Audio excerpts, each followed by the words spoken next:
नमस्कार दोस्तों, नमस्कार मित्रांनो. मी अक्षय पाठक पुन्हा एकदा स्वागत करतो आपल्या YouTube channel Pathak global study सेंटरमध्ये. आज आपल्याला एक नवीन फॅक्ट बघायचा. हा जो काही भाग आहे हा म्हणजे यूपीचा भाग आहे आणि यूपीमध्ये एक जिल्हा आहे त्यांचा आता सध्याला, तो म्हणजे बनारस किंवा त्याला काशी असं देखील आपण म्हणतो. त्याला काशी असं म्हणतो. काशी विश्वनाथ हे सगळ्यांना माहिती आहे. काशी विश्वनाथ यांचं जे काही मंदिर जे आहे म्हणजे थोडक्यात भगवान महादेवांचं जे काही मंदिर जे आहे ते या ठिकाणी काशी विश्वनाथ या ठिकाणी आहे. या बनारस बद्दल किंवा ह्या काशी बद्दल आपल्याला काही गोष्टी ज्या ते या ठिकाणी जाणून घ्यायच्या आहेत. बघायचं की ह्या ठिकाणी काय काय प्रसिद्ध आहे, ह्या ठिकाणी काय काय बघण्यासारखं आहे. या ठिकाणी पहिलं म्हणजे एक आहे दाल मंडी. दाल मंडी. आता दाल मंडी म्हणजे काय? दाल मंडी म्हणजे आपलं मार्केट. आपण मंडई म्हणतो ना त्याला. हिंदीमध्ये काय म्हणतो त्याला आपण? मंडी. दाल मंडी. दाल मंडी जी आहे हे बनारसमध्ये एक अत्यंत प्रसिद्ध असं मार्केट आहे, ज्या ठिकाणी तुम्हाला वेगवेगळ्या गोष्टी, लहान सहान गोष्टी ज्या त्या अत्यंत कमी भावामध्ये मिळतात. ॲज एक्झाम्पल घेतलं त्या ठिकाणी लहान सहान गोष्टी, कपडा असेल, कॉस्मेटिकचं सामान असेल, कॉस्मेटिक सामान असेल महिलांसाठी उपयोगी, त्यासोबत कपडा असेल किंवा लहान सहान ज्या काही बाकीच्या गोष्टी आहेत त्या ह्या दाल मंडी ह्या ठिकाणी आपल्याला प्रसिद्ध असलेल्या दिसून येतात किंवा कमी किमतीमध्ये ह्या वस्तू ज्या आहेत त्या बनारसमध्येच आहेत. ह्या सगळ्या गोष्टी यूपी मधला एक जिल्हा आहे आता सध्याला बनारस किंवा काशी म्हणून. त्या ठिकाणी माननीय पंतप्रधान मोदी साहेब जे आहेत त्यांचा हा मतदारसंघ देखील आपल्याला असल्याचा दिसून येतो. बनारस त्या ठिकाणी ते लोकसभेला निवडून येतात बनारस मधून किंवा काशी मधून. आणि दाल मंडी जी आहे ही या ठिकाणी खूप प्रसिद्ध आहे बनारस मधले. बनारसचं एक अत्यंत एक महत्वाचं वैशिष्ट्य म्हणजे बनारस जे आहे किंवा काशी जे आहे त्या ठिकाणी तुम्ही रस्ते बघितले असतील तर त्या ठिकाणी खूप लहान आहेत, म्हणजे लहान लहान असे गल्ली बोळात आपल्याला गेल्यासारखं दिसून येतं. म्हणजे ह्याची जी काही हे जे काही बांधलेलं आहे बनारस, ही जी काही सिटी किंवा हा जो काही भाग वसलेला आहे हा खूप प्राचीन काळापासून आपल्याला ह्या ठिकाणी असलेला दिसून येतो. म्हणजे आज एकदम इकडचा जो काही पटना आहे, आता हा जो काही पटना आहे, बिहारचा जो काही भाग आहे पटना, पटना असेल किंवा आपलं बनारस असेल काशीचं, हा दोन्हीही भाग जे आहे हे प्राचीन मगध कालापासून आपल्याला असल्याचं दिसून येतं. पटना कधी वसवलं गेलं? पटना ही राजधानी जी आहे ती मगध कालामध्ये होती आणि मगध कालामध्ये पटना अस्तित्वात आलं किंवा ह्याचा उदय झालेला आपल्याला दिसून येतो. आणि त्यापासूनच तेव्हापासूनच बनारस देखील त्यावेळेला आपल्याला अस्तित्वात आलेलं दिसून येतं. म्हणजे त्या अत्यंत मगध कालापासून ह्यांचा इतिहास आपल्याला बनारस आणि पटनाचा आपल्याला असल्याचं दिसून येतो. मग ही जी काही काशी आहे ह्या ठिकाणची जी काही हस्ती आहे त्यांची जी काही मांडणी जी आहे ती अशा पद्धतीने केलेली आहे किंवा प्राचीन काली झालेली आहे. आता आपल्याला दिसून येतात मोठमोठे हायवे दिसून येतात. ह्या आता दोन आपल्या गल्ली जे असतात, आपले जे काही गल्ली बोळे जे असतात ते ह्या बाजूला इमारती असतात, ह्या बाजूला पण बिल्डिंग बांधलेले असतात. मध्ये रस्ता जो आहे तो व्यवस्थित सोडलेला असतो. दोन गाड्या इकडने एक गाडी जाईल, तिकडने एक गाडी, अशी रस्ते ह्या ठिकाणी आपल्याला दिसून येतात. किंवा आपला जो काही भाग आहे या ठिकाणी आपल्या जिल्ह्यामध्ये काही प्राचीन गाव असतात. ॲज एक्झाम्पल आपलं जे काही सोलापूर जे आहे, सोलापूरच्या थोडंसं आपलं नवी पेठचा भाग बघा. नवी पेठमध्ये रस्ते कसे आहेत? मोठमोठे आहेत ते तिथं नाही. नवी पेठचा जो काही भाग आहे किंवा ज्याला आपण जुनं सोलापूर ज्याला म्हणतो आपण, त्या ठिकाणी रस्ते जे आहेत ते अत्यंत कमी आहेत. म्हणजे त्यांची लांबी रुंदी जी आहे ती खूप कमी आहे. म्हणजे ह्या बाजूने एक गाडी गेली तर ह्या बाजूने मोठी गाडी येईल का नाही ह्याची शक्यता खूप कमी असते. असे रस्ते आपल्या ह्या ठिकाणी आहेत. तसंच बनारसला पण अशीच पद्धत आहे. ह्या म्हणजे तिथले जे काही रस्ते जे आहेत ते खूप लहान लहान आहेत, दाटीवाटीने आहेत आणि अत्यंत जास्त लोकसंख्या असलेला जो काही स्टेट आहे, राज्य जो आहे त्याला आपण यूपीला म्हटलं. जसं की आपल्याला माहिती आहे की सगळ्यात जास्त लोकसंख्या कोणत्या भागात आहे? यूपी मध्ये आपल्याला असल्याची दिसून येते. आणि बनारसचं स्थापना, बनारस जे काही गाव जे आहे किंवा हा जो काही भाग वसवला गेला तो मगध कालापासून आपल्याला असल्याचं दिसून येतो. आणि त्यावेळेस त्या सिच्युएशननुसार त्याची मांडणी झालेली आहे. आपल्याला माहिती आहे मगध काल जो आहे तो खूप जुना काळ आहे आणि त्यावेळेस इतकी लोकसंख्या नव्हती जेवढी आज आहे. आणि त्यामुळे त्यावेळेस जे काही रस्ते बांधण्यात आले होते मगध कालामध्ये ते त्यावेळेस ते योग्य होते त्या पद्धतीने. पण आजकाल लोकसंख्या वाढल्यामुळे त्या ठिकाणी दाटीवाटी झालेली आपल्याला दिसून येतात आणि हे एक वैशिष्ट्य मानलं जातं बनारसचं. त्यासोबत बनारसमध्ये एक बनारस हिंदू युनिव्हर्सिटी देखील आहे, BHU. बनारस हिंदू युनिव्हर्सिटी पण त्या ठिकाणी बनारसला आपल्याला दिसून येते. तसंच अलीगड मुस्लिम युनिव्हर्सिटी जी आहे ती अलीगड या ठिकाणी दिसून येते, जी यूपी मध्ये. बनारसला नाही, ते अलीगडला आहे. अलीगड मुस्लिम युनिव्हर्सिटी जी आहे ती अलीगड या ठिकाणी आहे. आणि बनारसला काय, ती बनारस हिंदू युनिव्हर्सिटी जी आहे त्या ती बनारस या ठिकाणी स्थापन झालेली आपल्याला दिसून येते. त्यासोबत बनारसला दालमंडी जर सांगितलेलं आहे, खूप प्रसिद्ध आहे. कधी वेळ मिळाला तर जाऊन या या ठिकाणी बनारसला. बाकीच्या म्हणजे काही गोष्टी बघायला मिळतील. त्यासोबत दालमंडी आहे. त्यासोबत ह्या ठिकाणी बनारस साडी जी आहे ती खूप फेमस आपल्याला असल्याचे दिसून येते. संपूर्ण देशांमध्ये नाही तर संपूर्ण जगामध्ये बनारस साडी जी आहे ती आपल्याला प्रसिद्ध असलेले दिसून येते. आपण असं नाही की बनारस साडी डेली घातली जाते. डेली जी आहे ती बनारस साडी नेसली जात नाही का, ती असताना खूप जड असते आणि त्याच्यावरती जे काही नक्षीकाम केलेलं असतं त्यामुळे ही साडी जी आहे बनारस साडी जी आहे ती संपूर्ण जगामध्ये आपल्याला प्रसिद्ध आपल्याला असल्याचं दिसून येते. पण आजकालच्या संस्कृतीमध्ये आपल्या इथं देखील महाराष्ट्रामध्ये काही प्राचीन पद्धतीने साड्या नेसल्या जातात. तसेच ही बनारसची साडी देखील त्या ठिकाणी एक जुनी देशाची एक जुनी परंपरा किंवा संस्कृती म्हणून हिला ओळखलं जातं. पण आजकाल आपल्या इथं आजकाल साड्या घालणं किंवा आपण कसं आहे, आपल्या इकडच्या लोकांची पद्धत कशी झाली आजकाल देशामध्ये, मग कोणी असो, मेल असो फिमेल असो किंवा म्हणजे एखादा महिला असू दे किंवा पुरुष असू दे, ह्यांना कसं आहे, ह्यांना आपलं जे काही राहणं आहे किंवा आपले जे काही कपडे असेल, खानपान असेल, म्हणजे जेवण असेल, हे सगळं त्यांना इटालियन पाहिजे किंवा US पाहिजे आणि त्यांना इज्जत मात्र भारतीय पाहिजे असं मिळणं शक्य नाही.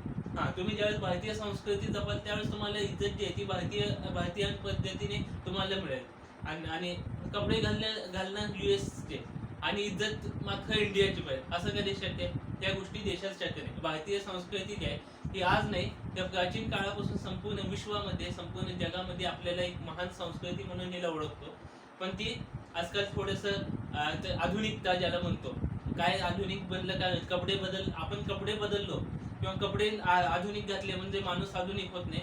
माणसाचे विचार आधुनिक झाले पाहिजेत आणि त्यावेळेला देश जळतो पुढे जाईल. केवळ कपडे घातलं आणि थोडंसं इंग्लिश येणं हा आजकाल एक फॅशन झालेली आपल्या देशात. इंग्लिश आलं म्हणजे तो व्यक्ती खूप बुद्धिमान मानला जातो. एक सांगतो, इंग्लिश ही एक भाषा आहे.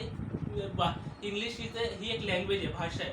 इंग्लिश म्हणजे नॉलेज होत नाही. एखाद्या भारतीय व्यक्तीला भले इंग्लिश येत नसेल पण त्याला सगळ्या गोष्टीचं ज्ञान आहे किंवा त्याला एखादी विशिष्ट क्षेत्रामधलं एक विशिष्ट असं ज्ञान आपल्याला असल्याचं दिसून येतं, तर ती व्यक्ती बुद्धिमान मानतो आपण.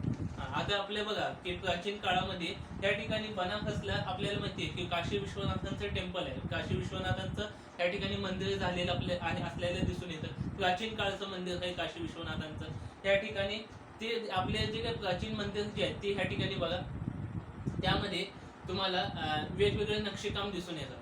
आता ते जे काही नक्षीकाम केलेलं आहे त्या व्यक्तीकडे ते गुण होते किंवा त्या व्यक्तीकडे त्याने ते आत्मसात केलेलं होतं, शिकलेलं होतं, त्यामध्ये खूप कष्ट होते, त्याला आपण नॉलेज म्हणू शकतो. एखाद्याला इंग्लिश आलं म्हणजे त्याला नॉलेज म्हणता येत नाही. तसं ती एक भाषा आहे. एखाद्या आपल्या इथल्या सोलापूरच्या एखाद्या मुलाला ठेवा US ला, एक लहान जन्मल्या किंवा जन्मल्यानंतर एक 6 महिन्याने तो देखील इंग्लिश बोलायला शिकतो. म्हणजे भाषा ही शिकतो आपण ते आपल्या आजूबाजूला असलेले जे ते लोक आहेत त्यांनी ते जसं बोलतात त्या पद्धतीने आपण बोलायला शिकतो. एखादा लहान मुलगा आहे, त्याचे वडील भले महाराष्ट्रीयन असतील पण त्याला ठेवा कर्नाटकामध्ये एक 6 महिन्याचं झाल्यानंतर तो देखील फर्स्ट क्लास हे कन्नड बोलू शकेल किंवा ही एक भाषा झाली. किंवा एखाद्या कर्नाटकचा मुलगा घ्या, त्याला एक 6 महिन्याचा तो झाला जन्मल्यानंतर त्याला आपल्या महाराष्ट्रामध्ये ठेवा, तो देखील मराठी बोलू शकेल. त्यामध्ये कोणताही वाद नाही. म्हणजे भाषा ही ज्ञान असू शकत नाही.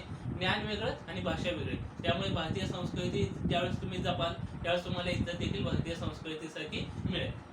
इटालियन किंवा US किंवा लंडनचं जर कपडे घातले तर भारतीय संस्कृतीसारखी इज्जत मिळेल समाजामध्ये असं नाही. ह्यामध्ये दालमंडी प्रसिद्ध आहे त्या ठिकाणची. बनारस या ठिकाणी असलेली जी त्या ठिकाणची हस्त्याची रचना जी आहे ती प्रसिद्ध आहे या ठिकाणी. त्यानंतर ना त्या ठिकाणी एक घाट आहे, सुमेध घाट. काय नाव त्याचं? सुमेध घाट. आता हे सुमेध घाट जे आहे ते अत्यंत प्रसिद्ध आहे. तुम्हाला माहिती आहे सुमेध घाटाचं एक अतिशय महत्वाचं वैशिष्ट्य म्हणजे सुमेध घाट जे आहे त्या ठिकाणचं तुम्ही बघितलं असेल, हे कुठे आहे? काशी विश्वनाथांचं जे काही मंदिर जे आहे त्या ठिकाणी त्याच्या बाजूला तो जो काही घाट आहे त्याला काय म्हणतो आपण? सुमेध घाट.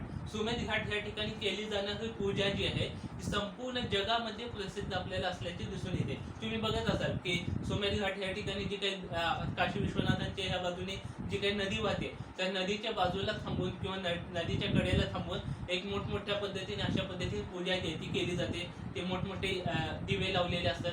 हे कुठे केली जाते? ही सुमेध घाट या ठिकाणी केली जाते. म्हणजे हे सुमेध घाट जे हे प्राचीन पूजासाठी प्रसिद्ध आहे आपल्या ठिकाणी. आणि सुमेध घाट या ठिकाणी जी पूजा केली जाते ती केवळ इंडियामध्येच नाही तर संपूर्ण जगामध्ये ही सुमेध घाटाची पूजा जी आहे ती प्रसिद्ध आहे. ही प्राचीन पूजा आहे आणि एक सर्वात महान किंवा उत्कृष्ट अशी किंवा त्याची क्वालिटी म्हणा, थोडक्यात क्वालिटी जी आहे ती अत्यंत महान क्वालिटीची पूजा किंवा उत्कृष्ट अशी पूजा जी आहे ती या सुमेध घाटावरती केलेली असते. आणि त्याच्याच बाजूला आपल्याला दिसून येतं की या ठिकाणी काशी विश्वनाथ यांचं मंदिर जे आहे त्या ठिकाणी दिसून येतं.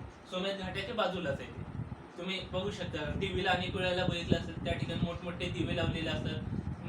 नदीच्या कडेला थांबून ते पूजा जी आहे ती त्यांची चालू असते.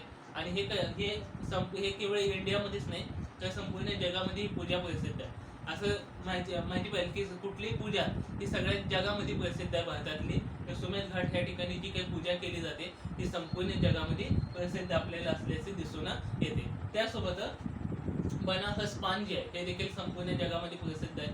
बनारस पान जे आहे ते देखील आपल्याला दिसून येतं की संपूर्ण जगामध्ये या ठिकाणी प्रसिद्ध आहे. त्या ठिकाणी आणखी एक घाट आहे. सुमेध घाट जसा आहे त्यासोबत मणिकर्णिका घाट जी आहे मणिकर्णिका घाटी जी आहे हे देखील प्रसिद्ध आहे. आता आपण असं अनेक वेळा वाचलेलं आहे किंवा ऐकलेलं आहे की काशी म्हणजे हे संपूर्ण जगामधील सगळ्यात मोठं स्मशान मानतो आपण. त्या ठिकाणी का म्हणतो असं? ह्या ठिकाणी मणिकर्णिका नावाचा एक घाट आहे. ह्या जो हे येतं कुठे? हे बनारस मध्ये काशीमध्येच येतं. मणिकर्णिका जी काही घाट आहे त्या ठिकाणी तुम्ही बघितला तर एका दिवसाला 24 तास आणि 365 दिवस त्या ठिकाणी चिता जळत असते. म्हणजे या ठिकाणी एवढे लोकांना त्या ठिकाणी त्यांचं अंतिम संस्कार जे आहेत ते या ठिकाणी करण्यासाठी आणलं जातं. त्या ठिकाणी जवळपास दिवसाला 1.5 ते 2 ट्रक जे आहेत ते त्या ठिकाणी लाकडे जे ते आणून ठेवलेले असतात. माहिती आहे तेवढे लागतातच त्या ठिकाणी.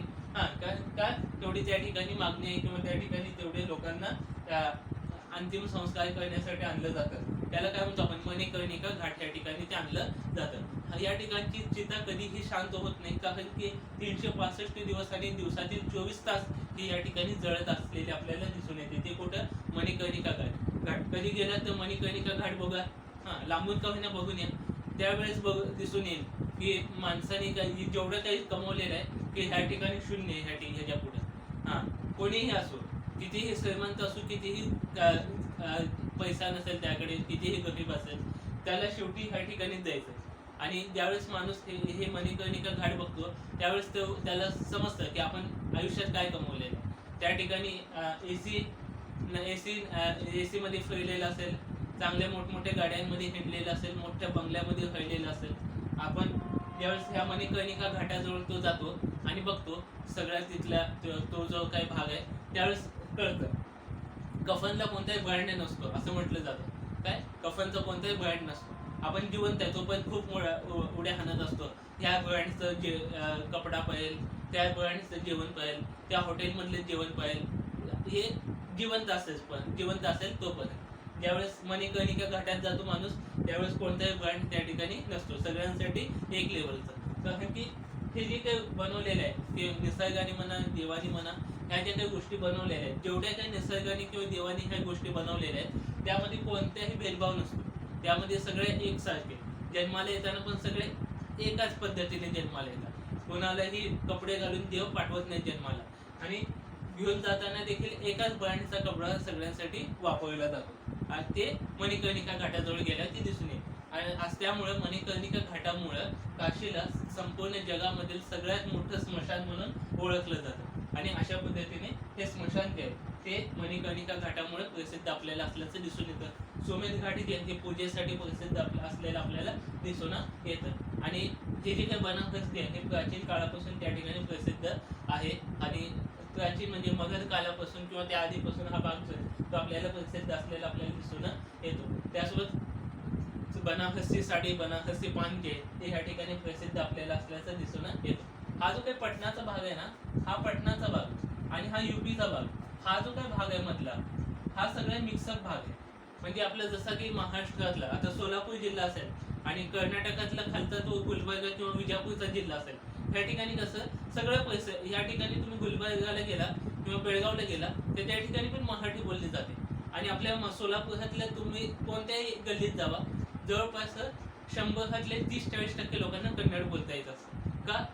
हा मिक्सअप भाग आहे, हा सीमा जो आहे बॉर्डरचा भाग आहे आणि त्यामुळे इकडची संस्कृती तिकडची संस्कृती जी आहे ती मिक्स आपल्याला असलेली या ठिकाणी दिसून येते. आता या ठिकाणी इथल्या काही मुला मुलींचं लग्न ह्या ठिकाणी झालेलं आहे आणि इकडचं काही मुला मुलींचं लग्न ह्या ठिकाणी झालेलं आहे. जसं महाराष्ट्रातल्या अनेक मुला मुलींचं लग्न कर्नाटकाच्या मुला मुलींसोबत झालेलं आहे आणि सीमा भागातल्या, आणि कर्नाटकच्या मुला मुलींचं लग्न महाराष्ट्रातल्या मुला मुलींसोबत आपल्याला झाल्याचं दिसून येतं. म्हणजे कुठलंही, हे फक्त इथंच नाही तर संपूर्ण ज्या ज्या राज्यांच्या सीमा लागतात त्या ठिकाणी आपल्याला दिसून येतं.